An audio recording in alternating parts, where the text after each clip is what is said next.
Welcome, everybody. Episode 66 of the Harsch Review. This is an entertainment podcast hosted by two brothers. My name is Sean, and with me is Ryan. How you doing today, Ryan? Hey, I'm good, Sean. How you doing?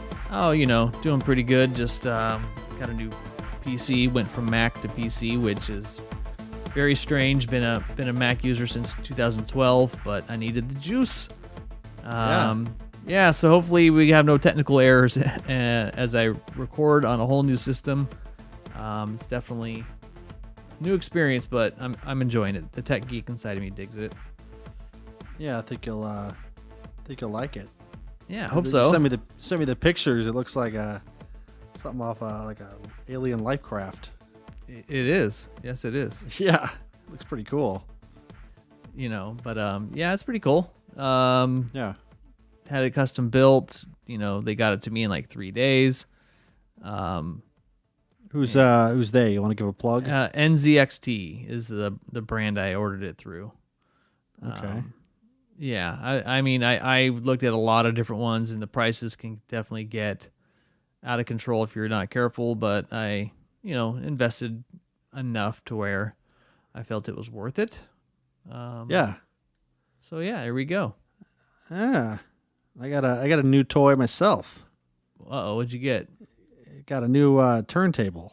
Ooh, turntable. Yeah. Okay, tell me about it. Yeah, it's Audio-Technica LP120. It's quite the upgrade from the one I used to have, which is basically a piece of plastic, which did well for a while, but I wanted something a little bit better. So this one's direct drive. It's pretty big and weighted, much more so than my previous one. Sounds great. Just been playing some music most of the weekend since I got it. So yeah, really like it. It's I just have it going straight to the sound bar. Doesn't have to be too loud, but yeah, it sounds great. Nice. Very happy with it. Well, congrats on your new TV or your new turntable. Yeah, a new TV. New TV. That's next. Yeah. Yeah, the one I have now is doing it, but Sure. Yeah. Oh, cool. So what's the first thing you put on when you got it? One of the bands that you probably hate, but I was looking for like the loudest thing I had just to kind of test it out. So I went with Velvet Underground White Light, White Heat album, which is very noisy and kind of vulgar. Yeah. But really tested it out. Sounds good on that. Then I just went to some a couple other things. Did some Guided by Voices and what else? Yeah, some other stuff. Some jazz. Just played some jazz. Yeah, I don't know that Velvet Underground album, but I'm sure it's good. It's pretty gnarly. Yeah. I think after playing that one, my neighbors probably think I'm some complete degenerate. Okay. It's a pretty hardcore record. It's just... I remember when I got a new turntable, I think I cranked one of the Wilco albums. I don't remember which one. Was it Whole Love? Probably. Yeah, I think you got that for a gift. So yeah, I wonder who got it for me. Yeah, that's a good one. I don't know who got it for you. Some hot dude. Yeah, sure. Hot dude. It's a good choice. Yeah, it came with the needle and everything, and it's got a bunch of pretty lights on it, so it's kind of nice. It's got today I put a record on and forgot to take off the little plastic thing on the cartridge, and it kind of dragged across the record, but didn't really mess it up too bad. Thank God. Yeah. Yeah. It's like, oh, I was like, shit. I just got this thing. Yeah. Yeah. Thankfully, no major scuffs, but you could really, mess stuff up. But if you take care of your vinyl, it'll last you a lifetime. That's true. Yeah. Or you'll just wear it out. Yeah. Well, I'm glad you had fun with that. Yeah. Thank you. Well, keep having fun. Thinking of entertainment. Yeah, sure. It's been a quiet week for me since I've been spending a lot of time entertaining myself with the new computer. Sure. But I got around to watching some things, but I know you did too. Okay. But there's also been some news, hasn't there? Yeah, a couple things coming out. Catch your eye. A couple things. Couple previews.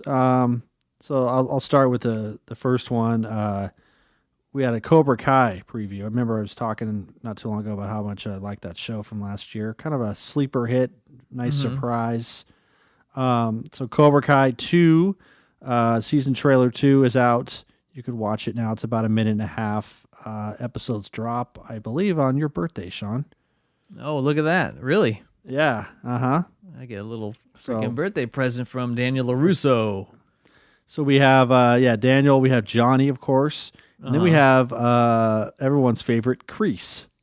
Yeah, that's right. That's right. Yeah. He came back at the end. Yeah. I forgot. Yeah. Hate does not exist in this dojo, does it? No, sensei. Defeat. So, defeat does not exist in this dojo. So we have Cobra Kai, and then we have Daniel decides to open up a new dojo, calling it Miyagi-Do, in honor of Mr. Miyagi. And then we, it's kind of like more of the same. It's like they're both like kind of raising up these misfits to like be, kind of, them, bring up their right? self-esteem and yeah. And so, okay, go ahead. No, it's just kind of like it follows the same thing, but when you watch something like this, you're not really looking for a lot of depth. It's really good entertainment. That's what I kind of got out of the first season. Yeah. Yeah. I mean, it's interesting because I really liked how they made Johnny the good guy in some ways. It was kind of redeeming, but it was still pretty damn cheesy. But I mean, yeah, for a movie we talked about before, for a movie I watched so much, I liked it. I liked reminds me of a lot of stuff, but it definitely felt like a amateur made, but it did. Yeah. I mean, it seemed very, it seemed like some of it seemed like guerrilla filmmaking, like, let's use this guy's apartment for like a couple hours to, get what we can out of here. Yeah. Let's drive by this car dealership and stage a quick scene. Yeah. I mean, you don't really know. It's just like, what do you expect with this kind of thing? But I don't know. It's good. Cool. So check out that preview. I will. I'll watch it. Yes. I remember seeing a thing on it, and I was like, "Oh, I got to check that out." But then nothing ever happened since then. The other big preview that dropped is season 8 of Game of Thrones. Oh, I saw that one. And I remember I told you I was trying to finish the books. I don't think it's going to happen. My goal is not coming to fruition. I'm on book 4 out of 5, and I'm about halfway through, and it's kind of dragging. I think I'm getting medieval world fatigue. Sure. It's way too many characters, and they're spending like a lot of time on the ocean people, and I'm like, I don't care about these people, because I know they don't really have an outcome on the final stuff. So yeah, interesting. Like they haven't really brought up. I was kind of telling someone about this the other day, like Theon and Ramsay Bolton, like that whole thing. That's not really covered in the books, at least so far from what I'm reading. So kind of interesting how the show took some liberties with that, which is, I mean, I think they needed to fill the void after Joffrey. You have to have another villain who's maybe just as bad or worse. So I thought it was interesting they don't have that, but it's just, I mean, the books follow the show pretty carefully and pretty closely, and there's rumored to be 2 more on the way. Or the show follows the books. Oh, yeah. The show follows the books pretty good. As for the trailer, it looks like everyone's gearing up for the big battle. One of these battle scenes took 55 days to shoot. Wow. So that would be the war from the Night King and the White Walkers against everybody else. 55 to about a month. It's going to be out of control because, I mean, if you're a fan of Game of Thrones, is exactly what you want. I mean, there's 6 episodes, and every episode's about 2 hours. And so they're all movies, basically. They're basically, they filmed 6 movies. Which is cool because, they spent a shit ton of money. Yeah, it's like everyone's like, well, when's it come, why do we have to wait so long for a new season? It's like, well, it takes so long to film this stuff and perfect it and make it look great, and then you're filming very lengthy episodes. So I don't it's think definitely people worth the know wait. how much work goes into making something, especially when you have CGI. I mean, a typical movie, let's just take, the next Star Wars that's coming out in December. I mean, principal photography takes you about a year. Yeah. Usually you're filming for, anywhere from 3 to 6 months. Anything more than 6 months, it's a pretty big movie. And then everything after that, it's all post-production. And then you got to have it wrapped up, 60 days before it shows, and you got to do your marketing, and you got all these different things. And so it takes a while. And TV We've shows come a long way with that. I mean, with the Yeah. CGI, it's the days of like Roy Harryhausen or whatever that guy's name is. I don't know what Did you're talking about. He did the original King Kong, like with the stop motion. Oh, yeah, okay. It just took like forever to do that stuff. Sure. So we're glad we're in this age, but it does take time as well. Yeah, it does. Like you said, to get it right. So I'm Yeah. excited. It's going to be great. So we have that, and then some other news. This one kind of shows how certain things might not hold up, or some things stand the test of time and some don't. Mm-hmm. One thing that definitely doesn't hold up, and that's getting some negative feedback on Twitter, also was brought up on Joe Rogan's podcast a couple months ago, is Ace Ventura: Pet Detective. How it's not politically correct anymore? Yeah. So, it's like, to quote Rogan, he says, "Do you know what I made the mistake of doing yesterday? I watched Ace Ventura: Pet Detective with my 8-year-old and my 10-year-old. I didn't realize how transphobic that fucking movie is." Uh-huh. And so, and then he kind of discusses the plot twist, and so it definitely doesn't hold up. People are going on Twitter and saying, if you rewatched a movie from your childhood and realized how offensive it is, so that's definitely going to be one of them. It's just kind of interesting what's the difference, do you think, between something like this and something else like Blazing Saddles, which is held in a lot more regard, even though it is highly offensive? What do you think? That's a good question. I mean, I personally think it's okay in the sense that it was a moment in that time or culture. So you can look at it from a point of view of seeing how we progressed.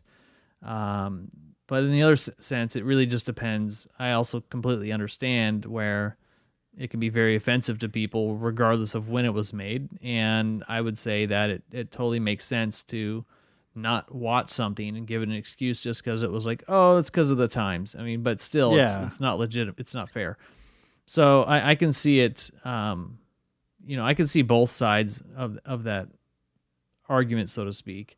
But I don't know. I mean, I typically don't enjoy a lot of those older movies that are too hard on one side or the other, regardless if it was, supported or not. Just because you don't enjoy it, you don't enjoy it as much anymore. Yeah, to kind of extend on what you said, I mean, a lot of movies, they're kind of like certain artifacts in museums. They're reminders of certain time periods. So it's like, if you go all the way back to like one of the first major movies, Birth of a Nation, as disgusting as a lot of that stuff is, it's like you need to kind of have that around just to remind you how narrow-minded people were at a certain point of time, and how things have definitely changed, or at least maybe getting a little better. So, yeah, that's true. Interesting. Mr. Carey, of course, has not spoken about this, but that was I think it was his first movie, right? Like his first major movie. He was in the Clint Eastwood movie. That's right, huh? He was the Deadpool. That was his. I think that was his first, movie theme or whatever. But then Ventura would have been his first feature film. Yeah, and he was also like in a vampire movie, right? Yeah, that's true. He was. I can't remember the name of it. That would have been his first one. Yeah, but I don't know if he was the leading role or not. I don't know. That shoot on the Clint Eastwood was probably pretty quick. It's like, print it. Wrap it up. Wrap it up. Clint, we did one take. Let's move on. Yeah. I don't got time for this shit. Yeah, I don't have time for this old Mickey Mouse shit. Yeah, so interesting looking at that. One more thing I have, another film that we spoke highly of, surprisingly, because we were not really like the huge just like horror fans, but the Hereditary, a movie that like basically scarred everybody that worked on it. The director, Ari Aster, has a new horror movie, and it looks pretty scary. This one looks like another knocking it out of the park. It's called Midsummer. Mm-hmm. It's coming out, I think, this summer around the time, like in August. It's a group of young couples who visits an isolated Swedish town where the freakishly happy villagers invite them to take part in a midsummer festival. Unfortunately, this isn't all flowers and maypoles. Things quickly get pretty messed up, and we have some rituals and all that stuff. So, looking forward to that one. Yeah, I'm always very like standoffish when it comes to anything like those types of movies, but sure, we'll see. Yeah, my tune could change when it gets closer to being a thing. Of course. And that's all I got. That's it. I think I had like 4 or 5 things. What do you got? Jeez, I don't got no news. Oh, I've been paying too much to news, to be honest. This last week. I mean, other watching the trailers. No Captain Marvel. I know I'm going to go see it, but it hasn't been something that is been high on my list. Sure. But I'll definitely want to go see it just for completing it. Yeah. But I heard it's been doing great so far. Yeah. That was kind of expected, it is part of that franchise, so it's going to do decent. Yeah. But it's been getting a lot of hype, so that's good. No, that's true. Good for them. Good for them, say. Okay. You want to get into what we've been watching? Yeah, let's do it. So we got some couple things. I think we'll save the big one for last. Let's start talking about True Detective. Wrapped up season 3 not too long ago. What did you think of this show, Sean, overall? All right, so season 3, let's just set the stage here a little bit. First season of True Detective, Woody Harrelson and who was the other guy? McConaughey, right? McConaughey. All right. So that was rad. All right. It was really good. Showed a lot of promise. And then here comes season 2, and it was terrible. It was so confusing and just like it's weird. You know what I mean? Yeah, I just wasn't feeling that. Not at all. And so anyways, that one kind of flattened out for me. And then season 3 came along, and I would have to admit that I was also very hesitant. But it was like a B, I think. Interesting story, good casting. I just finished watching it, and I watched episode 8, which was 8 episodes, and I went into it not really knowing like, oh, this is the last episode, and it just kind of went, and you're like, okay, well, yeah, wrapped it up. Yeah. I don't know. What did you think of the 3rd season? I liked it. We talked about it a little bit in a couple episodes ago. It was just kind of like the last maybe half episode. It just kind of like lost focus for me, and I was just like, all right, like we're done here, right? Like, can I go? Mm-hmm. Like one of those things. But I thought it was really well made. Mahershala Ali was great. Stephen Dorff was surprisingly good. Yeah, aged pretty well in that movie. That's true. Being a pretty heavy smoker. Yeah, he looked pretty good when he, it takes us through like 3 different eras of this detective's life. So it's like, for those of you who are going to watch it or about to watch it, we're not really going to spoil anything, but you really got to pay attention, because the only thing you can really tell that might set it apart is when Ali starts getting like whitish hair. Or the kind of dress styles are different. That's kind of your cue to know when they're in a different time period. But other than that, like you just kind of have to figure out stuff through context. Yeah, if you're not paying attention, it's easy to miss it. Yeah, but it did a good job of really focusing on his character and how he was kind of haunted by the war and dealing with like dementia and stuff as he got older. And then, there was like a pretty nice like twist, I guess, in one of the later episodes, or episode 7, I think, where you're like, oh, okay, that's why they're kind of messed up about this thing. That's why they're just kind of haunted to this day about it. Mm-hmm. So, I thought it was good. Yeah, I give it like a B though. I mean, first season's, probably an A. Second season's an F. It just sucked. Yeah, and I know I'm not going to really, I mean, if you have HBO, you got to watch on HBO. Yeah. And not really planning to spoil anything for anybody, but really the premise of it is that these two detectives in this small town, they come across like 2 missing kids, and then that whole case takes place over the course of like their entire lives, but it's nothing that they don't really resolve until they get much older. Yeah. And like they just have to resolve it. Like the case has been haunting them their whole life. It's bled into their marriage and all that kind of stuff. And so it's kind of an interesting case. Like, let's just talk about the case itself. Like, did you feel that it was like a really interesting police case compared to how the other ones were? Yeah, I think so. I mean, it was just kind of like anytime there's like a child murder, it's like horrific. So that kind of got your attention immediately. Should we get into like little spoilers here? Or what do you think?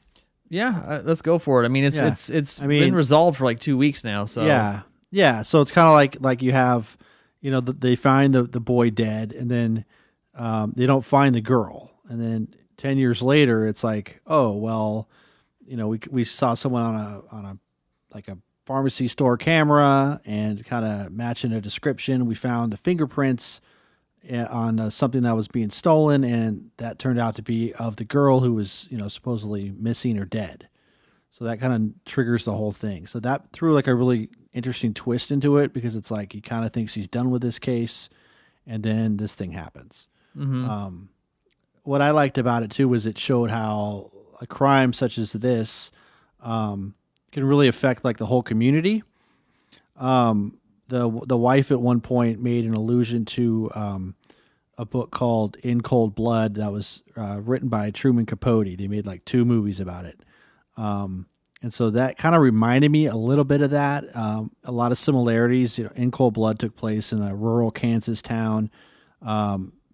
And this one takes place in like a rural kind of southern town.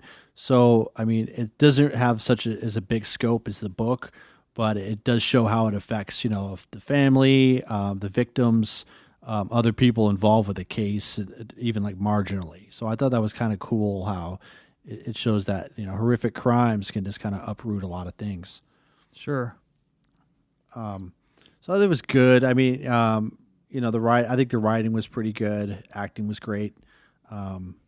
But it just kind of like, you wonder if they're going to keep going with this kind of thing. And, I guess they can. I mean, it's kind of like a Fargo thing where you just have to kind of locate, have a different time, a different place, a creepy premise, and then you're good to go.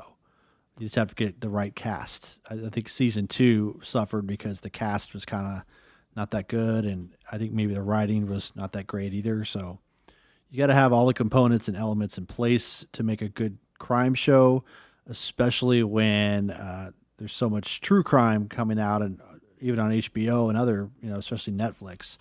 You got to have something that holds people's attention, because the show is pretty intense, but it's really like a good like masterclass in kind of acting and story. Yeah, I like how, I mean, they have a similar thing. Like, you kind of know what you're getting. It's True Detective, so you got to get a weird detective story.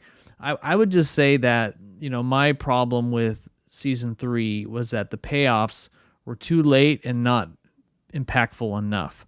So you have that one discovery of the pink room, and then that's where you kind of like, ooh, this is something, and then they don't resolve it, and then you kind of the murder gets solved as best as it can, in kind of like a nice, endearing kind of way, I guess, but you almost kind of just are not happy with the resolution, because there's no real like accountability, so to speak. Yeah, It's almost just sometimes like with something these that's happened, things- and you learn what happened, and that's all you really are going to get from it. Yeah, and sometimes these things feel like the more you drag it out, the more the ending just, or the resolution just seems kind of patched together. It's like, well, what are we gonna do, Yeah. guys? Let's figure it out. Just throwing shit at the wall and see if it sticks. I would be happy if it just did like a 6-episode run. I mean, certain shows. I mean, you don't need to kind of drag it out. I mean, 8's good. Some of these kind of shows go on for 10 to 12, so 8's good. But I'd be happy with 6. Hour long each, kind of wrap it up quickly. A lot of like extraneous stuff going on in the show that they didn't have to completely get into, but yeah, like a lot of hanging threads, I guess you could say. Mm-hmm. But yeah, better than season 2. Yeah, Like, step in the right direction. What made me happy about it. I mean, Like I would season like to, season one set a standard, so it's like you have to kind of follow that up.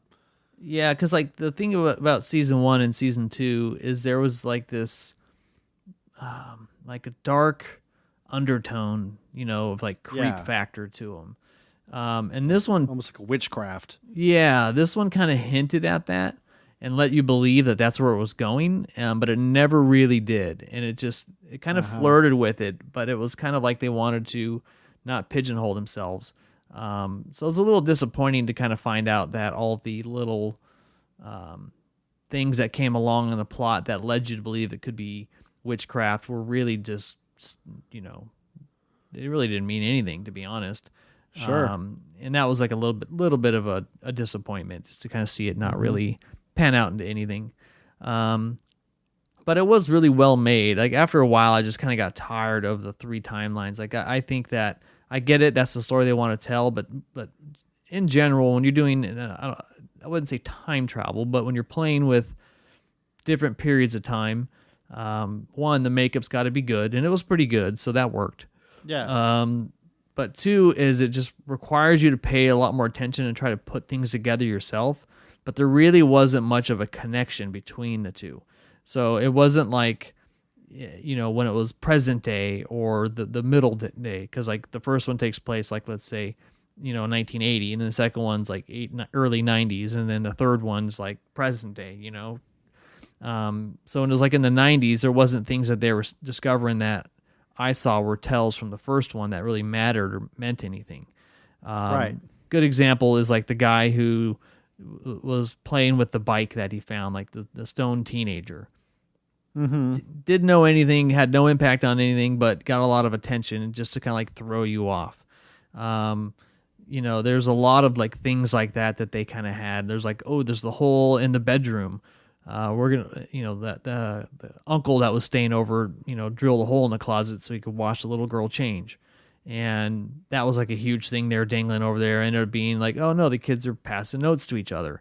So it was just, but they let it hang for 4 or 5 episodes, and you keep thinking like, well, that could be something. So there's a whole lot of that going on, and after a while, I just kind of like got tired of it because none of them were ever really resolved that mattered.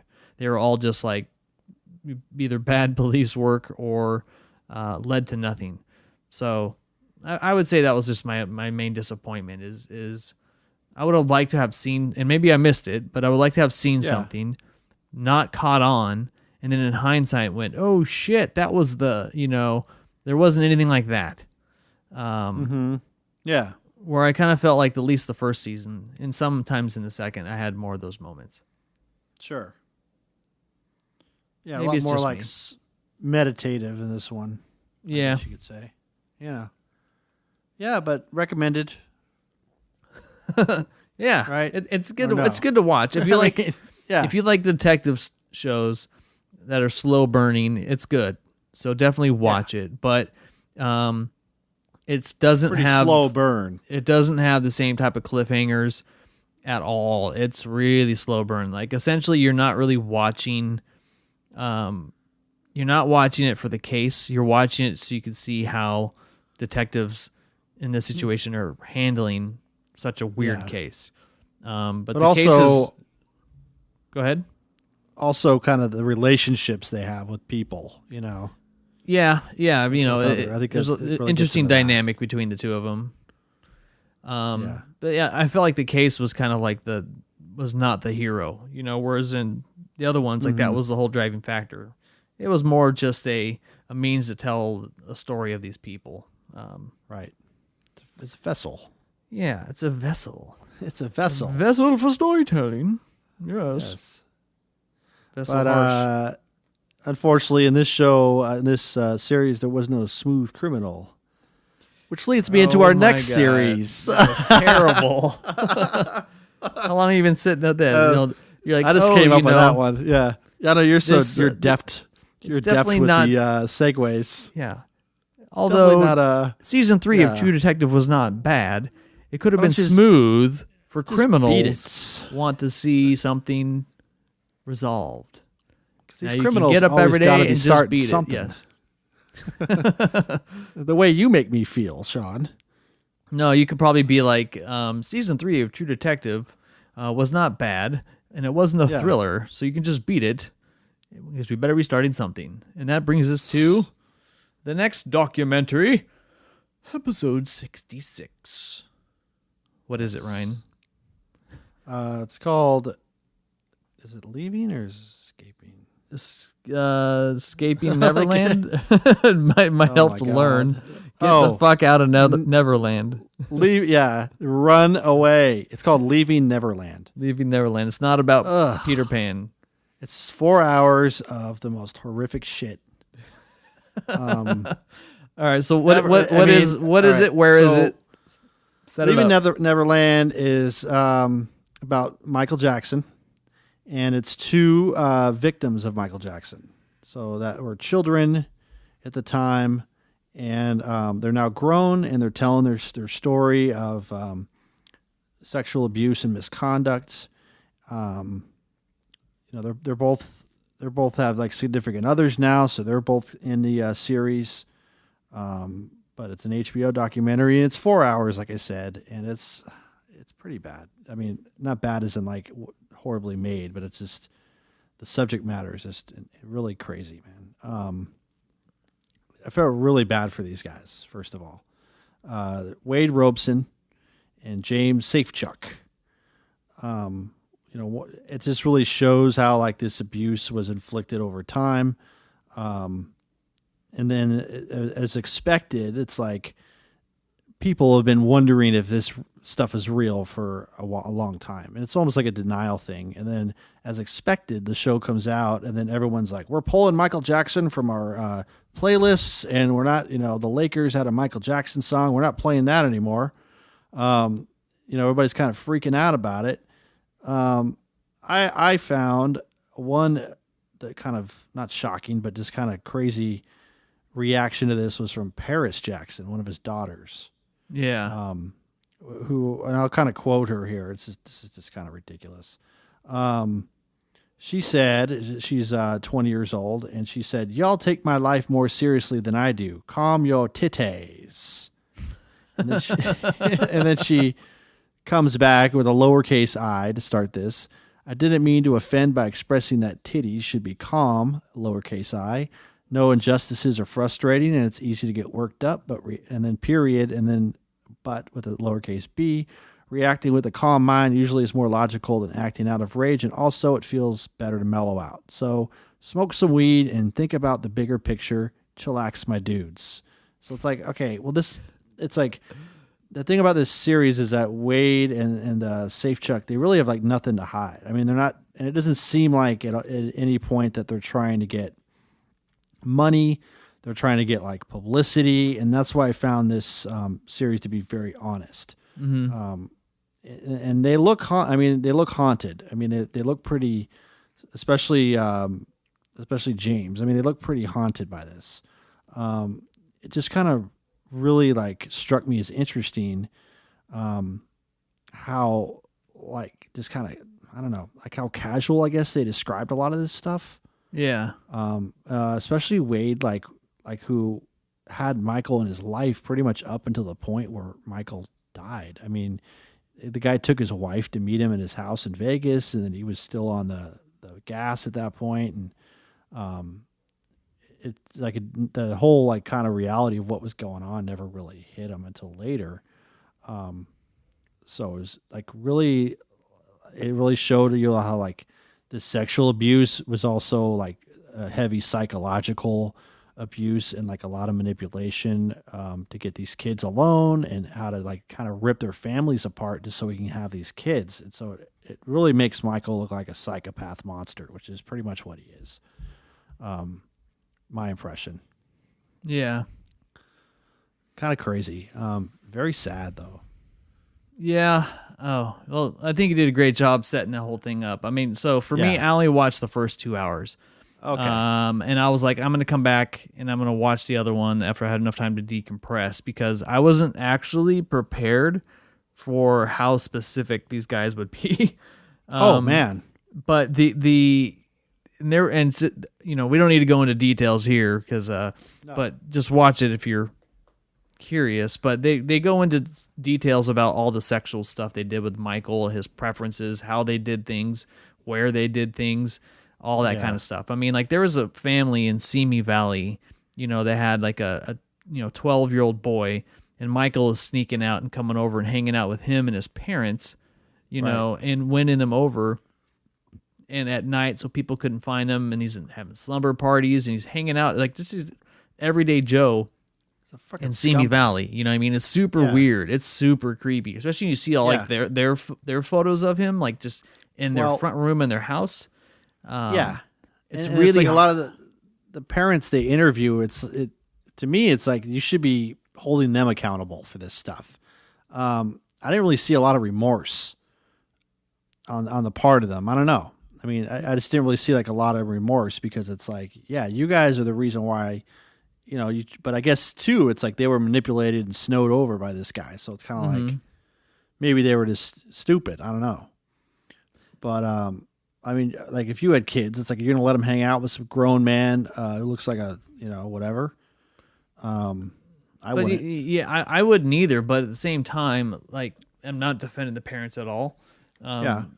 There was red flags everywhere. They were just caught up in it as much as the kids were. Like they were celebrity. Yeah. The celebrity. Like he's the most famous person in the world, and he's hanging out with their kid, and there's like no red flag that's anything going on, but the whole time he's sitting there, they're fooling around and doing all kinds of nasty ass stuff, and the parents are asleep. And these are kids; they don't know any better. And these kids are like Michael Jackson idols. They're people who were doing dance competitions when they're 8 years old, pretending to be Michael. And it's like he takes advantage of that. I was reading online, that during, I don't know, like there's people that keep talking about like his childhood and how he was like a child, and like which he was. But at the same time, he was an adult. But they try to like have this quasi defense. I mean, everybody knew something was going on with Michael and kids back then. There's even, you can go online and you can look at all these court documents. I'll see if I can find the link. But there's a list of all these court documents that were omitted from evidence because they were classified as artistic. And they couldn't be really used to profile that Michael Jackson was, into child porn. But basically he just had lots of like artistic books from around the world of like naked kids and boys and men and all these different types of things like that. And so that's just something that, was a bit strange to kind of read. There's one thing in this show that my reaction was kind of like really bad. Like, not bad, but almost like it's kind of like embarrassed to say it. But near the end of near the end of episode 1, it's like, well, and then he started treating us differently. And then we found out why. There was a new guy, and it was Macaulay Culkin. And I immediately thought of like one of my favorite movies, Boogie Nights, or the new porn guy comes around.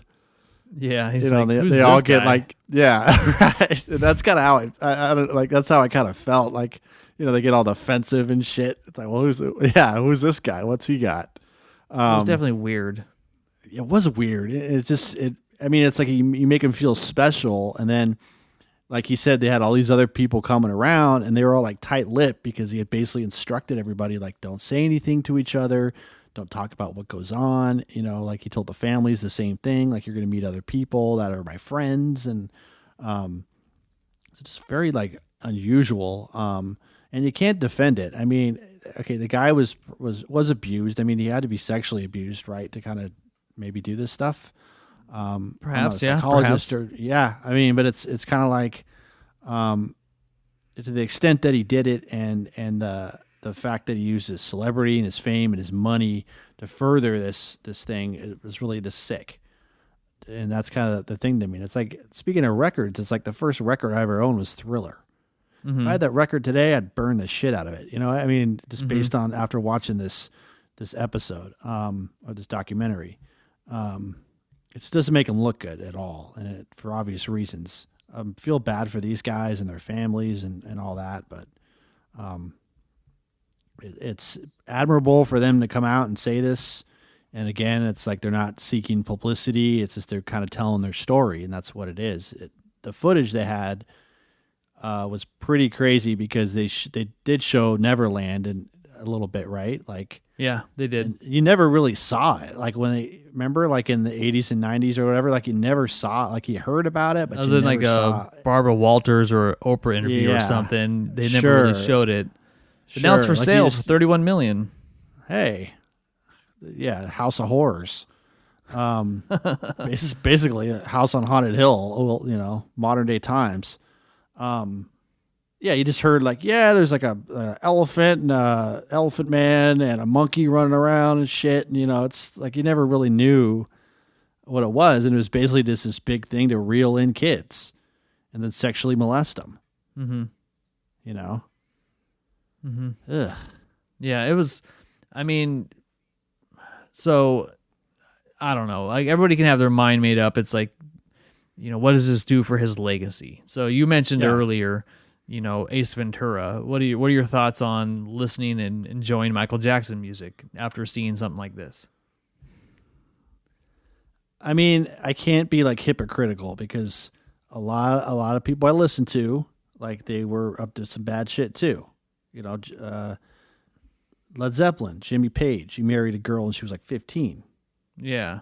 You know what I'm saying? So it's like, what, am I going to stop listening to Zeppelin? Well, it's Like where you somebody- separate the you know? the art and the artist, you know. You have to. I mean, because it's like most artists, and this is just, I'm not trying to generalize here, but a lot of artists are fucked up.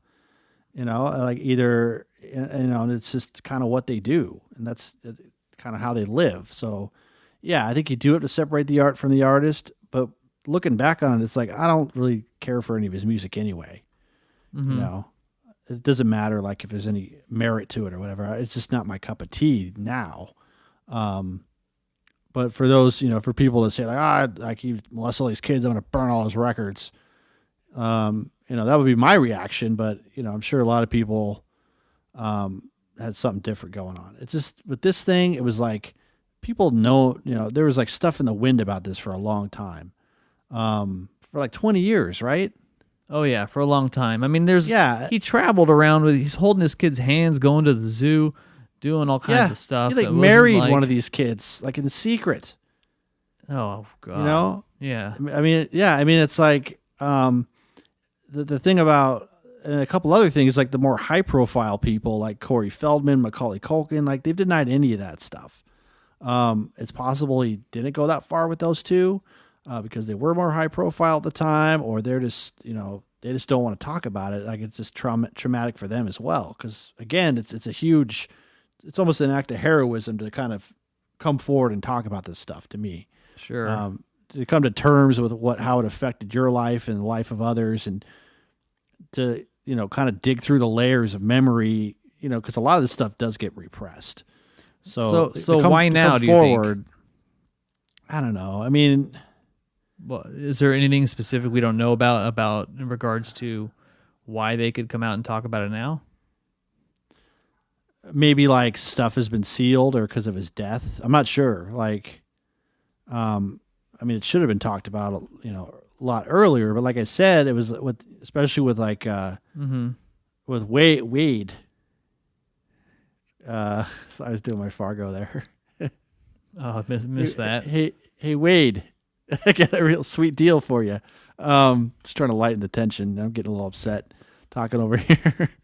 Wade, it just seemed like so normal to him. You know what I mean? And the way they describe it is so casual. They don't seem as like messed up by it, but I'm sure they are. I mean, I'm sure they've had therapy, but I don't know. I mean, I don't know why they're coming forward now. Mm-hmm. And who knows with like other people too. It's like, I wish the guy were alive so he would answer for his crimes. Much like Mr. Cosby's doing now. I mean, he might be having the next 4-hour documentary made about him if he doesn't watch out. Well, yeah, he's still trying to squirrel out of it. Do you know what he's doing now? Cosby? Yeah. No, what's he doing? So he's in jail, and he is playing the role of Dr. Huxtable. Keep in mind that I don't know if he's a real doctor. He's I don't think he is. No, okay. Okay. Like he got those like so he plays the role of Dr. Huxtable, and inmates come to him with their problems or their ailments, and he like diagnoses them like a doctor, like he's playing the doctor on the Cosby Show. And then if they're like like if he doesn't know what's wrong or if he can't help them, then he sends them to the infirmary, and that's what he does now. Well, that's true mental illness, ladies and gentlemen. Yeah. Yeah. Dude's crazy. So yeah. You have to be that kind of person, but wow. Yeah. Well, I don't even know what to call this episode. What are we, a true detective and 66 parentheses 6 end parentheses. Yeah. True Detective and Leaving Neverland. Yeah, that's pretty much going to be it. We usually kind of give our review. It's like, if you're going to watch this, like, go in there just knowing that they do get very graphic. It's pretty hardcore. It is compelling. I'll give you that, but it's like, be ready. It's on HBO for a reason. So,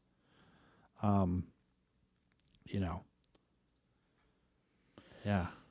Yeah, it's a little rough.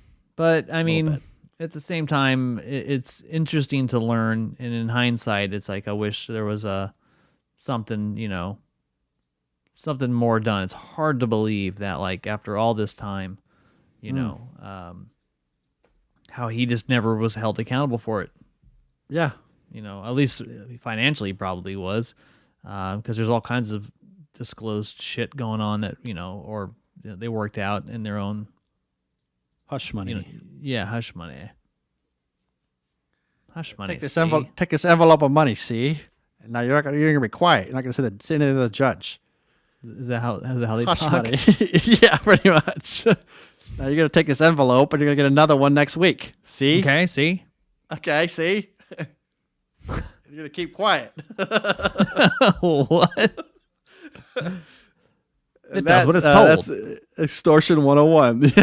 Yeah. Yeah, it's just that's the biggest crime here is that the guy's dead. That's not maybe like tragedy. I'm not trying to downplay the other stuff, but the guy's dead. He can't answer for his crimes. He's probably sucking on some gas in hell or something. I don't know. I'm trying to think of the word. What's the word? Anesthesia. Probably sucking on some anesthesia gas in hell right now. Gas from hell. Yeah. Hey. See? Take it. See? So dumb. We're trying to lighten things up here because it's just so. Yeah. See? You take this money and just shut up. It does what it's told. See? Yes. Oh my God, you're having too much fun with this. Are we still rolling? Oh yeah, we're rolling, man. This we haven't live, wrapped it up yet. This is it. All right, take that money. Making sure, hey. Yeah. There's a brown envelope here, and you're gonna get another one next week. See, it's gonna be full of cash. You're like Benjamin Franklin. You're gonna get lots more where that came from. You just don't talk to the judge. See, you're gonna give a bunch of ejections, and we're talking about Andrew here. You keep quiet. So what's next? Well, What do you think? Well, I want to go see. It's not out for a couple weeks. I want to see Us. That looks pretty creepy. Oh, it's already out. It's out in a couple weeks. I think it's in gonna a be couple out, weeks. It's like, wait, what? March. Yeah, that's the next thing I want to go see in the theaters. I don't think I'm going to go like see that, but yeah, I'll go take one for the podcast and check it out. All right. What about Captain Marvel? I'll get to that eventually. Okay. Knowing me, it'll be like Bohemian Rhapsody when it comes out on DVD. Sure. But, you're just going to I'll resent go. it. Well, I know that, Aquaman's out. That's going to be something in a couple of weeks you can rent it unless you want to spring the bucks to own it today. There is I know Creed 2 came out. That's something you could definitely watch. And Green Book is out. We could give that one a shake once it's available for rent, or we can just buy it, but it's probably a one-timer. There's The Dirt that's coming out on Netflix. You know what that one's about? No. It's about Motley Crue. Oh, that looks terrible, dude. Yeah. But they also have that one come out on Rockstar. Netflix with all those big actors, Oscar Isaac. Oh yeah. Like these guys, Ben Affleck doing One Last Job. Hey. It totally is too. One Last Job. Look here, movie. see. Look here, see. Now you're the demolitions expert. Okay, you're the guy that's good with computers. You're the nerd. We need you, see. We need you, see. And you're the safe cracker because we need to get in that safe because it's locked up like Fort Knox. See. How about One Last Job, eh? One last job. Get the whole gang back together. See. Yeah. What is that called? I saw a preview for it, but I don't know what it's called. So I forget the name. I'll look it up now. Look it up. Oh, I don't know. See, I did watch recently. I know it's been out for a while. Mr. Robot season 3. I didn't see season 3. I got dude, bored good. after 2. It's so good. Is it The big surprise? I guess not a surprise, but for me it was. Is that I know he was in it. Is Bobby Cannavale. Oh, he is. Okay. Creepy dude. Yeah, in season 3. But he's great in it, man. Oh, nice. Okay. He's a good. I like him. Yeah, he's great in it. I'll probably have to get caught up on what the hell happened in season 2. It's been so long. Yeah, I think you have to. I'll check that one out. Yeah, check it out. You watch Freddie Mercury. Yeah. See?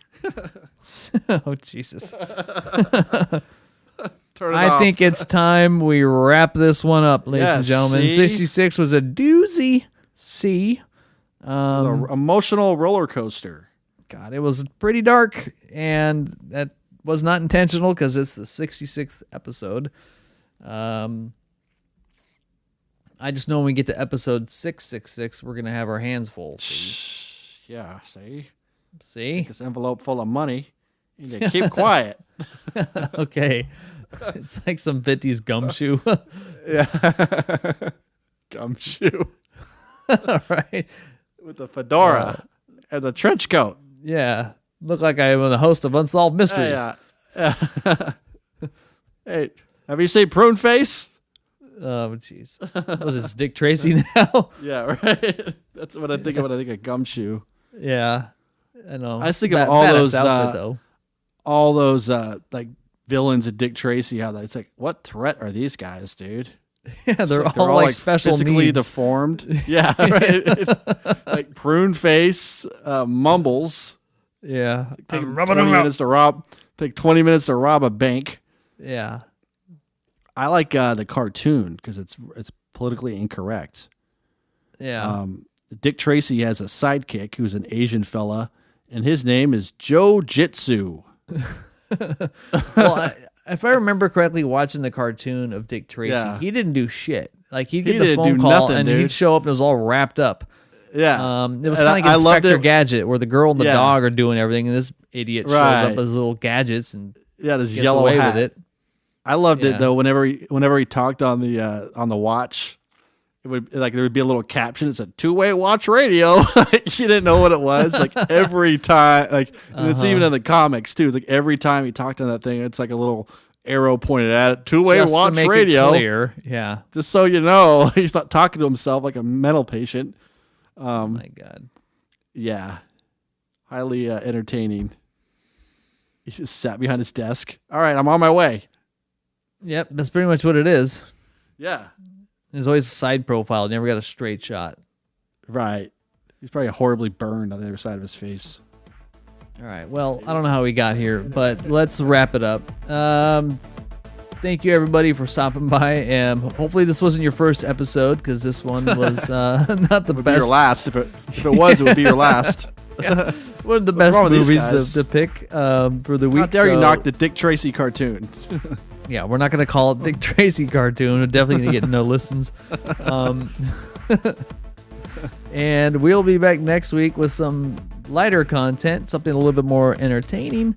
But if it's your first episode, thanks for bearing with us. Be sure to subscribe to your podcast player or head over to facebook.com and follow us over at the Harsch Review. That's HARSCH.